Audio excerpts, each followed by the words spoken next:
Welcome to the Rim Break Rodeo. We hope this video helps. You'll start by confirming version and permissions. This matters because Microsoft 365 and standalone Excel handle language differently. Open Excel now, select File, then Options, and click Language. Once done, you'll see two panes, Office Display Language and Office Authoring Languages.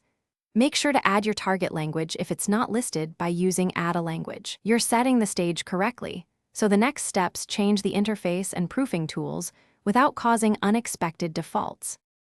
Now address both display and proofing. Add the language, then select it and choose Set as Preferred for display. This changes menus and ribbons. For authoring, add the language and install proofing tools if prompted. Proofing provides spell check, grammar, and hyphenation.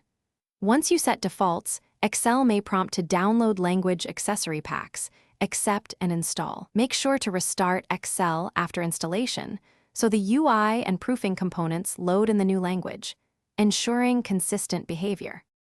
Finish by restarting Office and verifying menus, ribbons, and proofing work. Sign out of your account and sign back in if display language still shows old text. If you need a system-wide change, switch Windows display language via Settings Time and Language. This affects dialog boxes outside Excel. If spell check or proofing remains missing, reinstall the language accessory pack or run quick repair from programs and features. One key troubleshooting tip: ensure Excel's language order places your preferred language. Thanks for watching. Consider subscribing if we helped you.